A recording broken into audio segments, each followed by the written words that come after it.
क्या कभी सोचा है कि हमारे फेवरेट ऐप्स को आखिर कैसे पता चल जाता है कि हमें क्या चाहिए? ये कोई जादू नहीं है, ये है आर्टिफिशियल इंटेलिजेंस। आज चलिए इसी टेक्नोलॉजी की दुनिया में थोड़ा और अंदर चलते हैं और देखते हैं कि ये हमारी डिजिटल लाइफ को कैसे बदल रही है। अच्छा सोचिए जरा, जब नेटफ्लिक्स आपकी अगली फेवरेट सीरीज सजेस्ट करता है या अमेज़न आपके लिए एकदम सही प्रोडक्ट ढूंढ लाता है।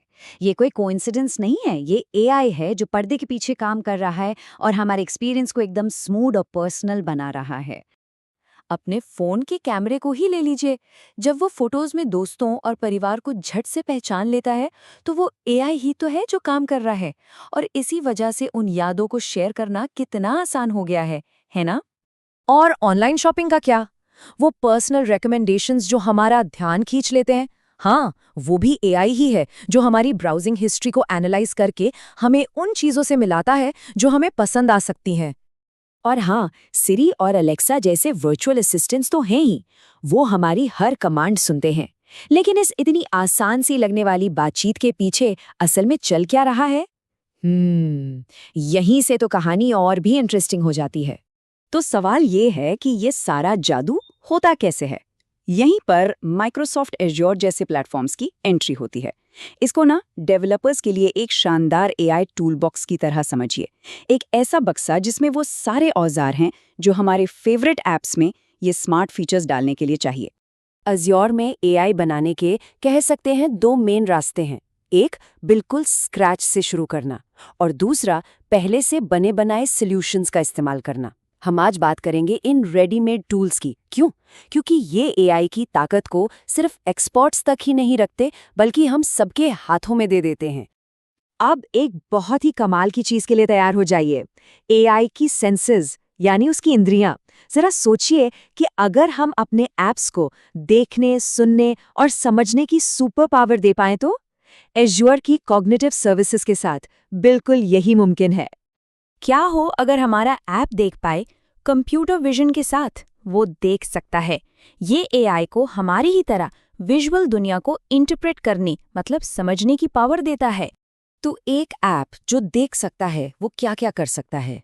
सोचिए, ये एक फोटो को डिस्क्राइब कर सकता है, चीज़ों की पहचान कर सकता है, कंटेंट को मॉडरेट कर सकता है, और तो और हाथ से लिखे हुए नोट्स तक पढ़ सकता है। मतलब पॉसिबिलिटीज की कोई सीमा ही नहीं है। चलिए अब आगे बढ़ते हैं। क्या हो अगर हमारा ऐप इंसानी भाषा को समझ सके? लैंग्वेज सर्विसेज बिल्कुल यही काम करती हैं। इनके जरिए ऐप किसी टेक्स्ट को समझ सकता है और उसके पीछे छिपे मतलब को भी जान सकता है।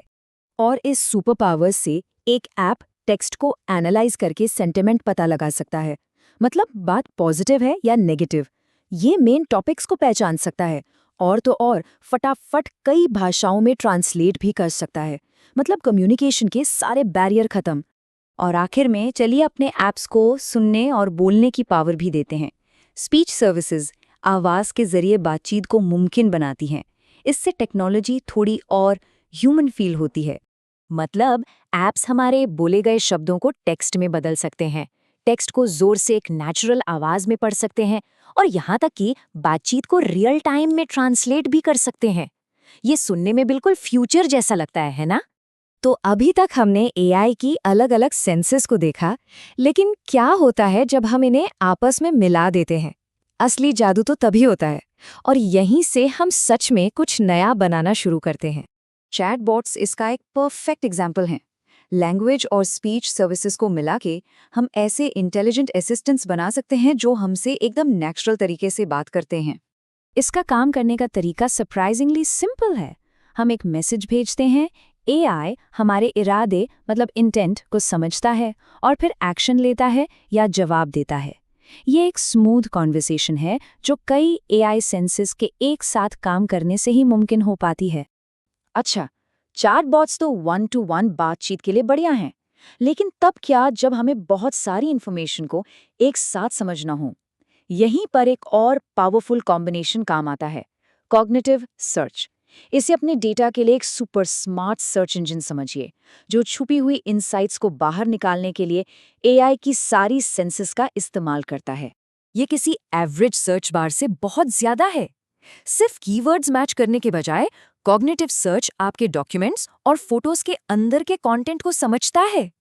इससे बिल्कुल वही मिलता है जिसकी जरूरत है और ठीक उसी समय मिलता है जब जरूरत है। तो इन सब का मतलब क्या निकलता है? मतलब ये है कि एआई अब सिर्फ बड़ी टेक कंपनीज की चीज नहीं रह गई है। ये पावरफुल टूल्स अब हर जगह डेवलपर्स और क्रिएटर्स के लिए अवेलेबल है, जो इनोवेशन की एक नई लहर ला रहे हैं।